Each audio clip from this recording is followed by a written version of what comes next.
ბრაზილიური საფეხბურთო კლუბის კურიტიბას წარმომადგენლები საქართველოში ვიზიტის ფარგლებში შეხვედრებს განაგრძობენ სპორტსმენებს და საჭირის უმაღლესი საბჭოს თავმჯდომარე მომასვლიდან. ავტომობილ ბერიძე საფეხბურთო კლუბის კურიტიბას ვიცე-პრეზიდენტსა და მწვრთნელებთან ერთად ბათუმის დინამოს ხელმძღვანელობა შეხვდა სამომავლო გეგმებზე საუბრის შემდეგ მხარეება სამახსოვრო საჩუქრებს აკრძალეს. კურიტიბა და ბათუმის დინამო თანამშრომლობას რამდენიმე მიმართულებით აპირებენ, მათ შორის ფეხბურთელთა მოწვევა და საფეხბურთო სკოლის დაარსება. აჭარის უმაღლესი საბჭოს თავმჯდომარე სპორტსმენებს მხარდაჭერას აფრთხდა.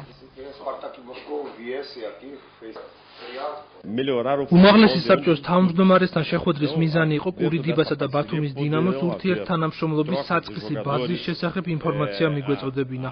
ორმა კლუბმა გამოხატა თანამშრომლობის სურვილი, გეგმავთ ფეხბურთელების, მწვრთნელების გაცვლას, სურს პერსპექტიული სპორტსმენების სტაჟირებაზე წაყვანა და საფეხბურთო სკოლის გახსნა.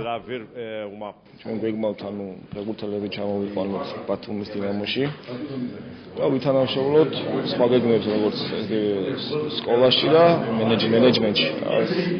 ძალიან დიდი გამოცდილების მქონე გუნდია. ძალიან დამაინტერესა ბრაზილელთა სტუმრობამ და პერსპექტივებმა, რომლებიც იშლება ბათუმის დინამოს წინაშე.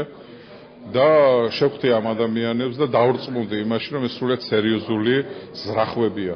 სრულიად სერიოზულად უდგებიან საქმეს.